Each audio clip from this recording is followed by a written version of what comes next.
Dragi prijatelji, pozdrav iz planinarskog doma Stražilovo. Sjajno mesto na Fruškoj gori. Jedan od najboljih, ako ne i najbolji planinarski dom. Obnovljen posle požara, odlična lokacija, odlični sadržaj, prostor lepo uređen.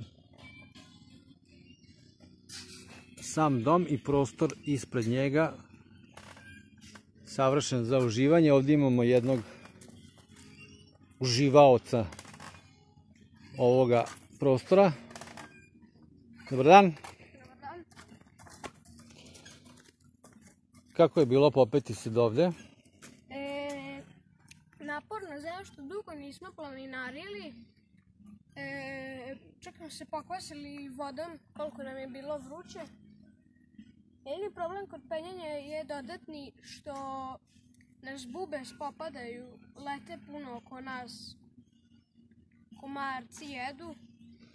Sve o svemu ubedio si i ostale ljude da dođu masovno ovde, komarci, bube, vrućina i tako dalje, ali to naravno nas nije sprečilo kao velike ljubitelji prirode da se i leti malo prošetamo posle duže pauze i uživamo u zelenilu, miru, tišini, prekinutoj sa zvucima rock'n'rolla, što je isto raritet u današnje vreme, da vam ne zavija neka od pevaljki.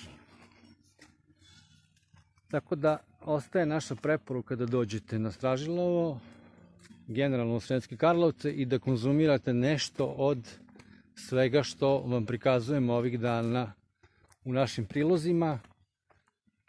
Danas smo bili na pecanju, videli ste kako izgleda naš kamp. Evo sada malo prirode, planinarenja i tako dalje. Sutra ćemo, nadam se, ići malo i na kupanje na Dunav.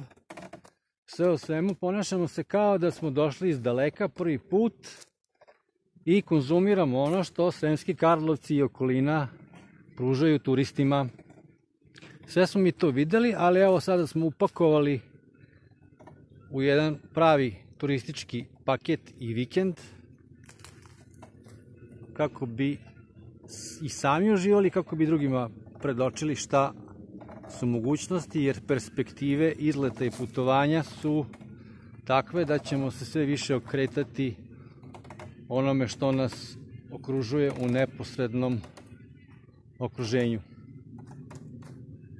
Šta ćemo sad? Sad ćemo da se spustimo, ići ćemo u kamp. Večeras ćemo da idemo do grada malo, možda bude vlogova još, možda. U gradu gledat ćemo fudbal, finale. Ko igra? Inter i Bayern. Inter, Sevilla. Sevilla. Bayern igra u nedelju. Čujemo se.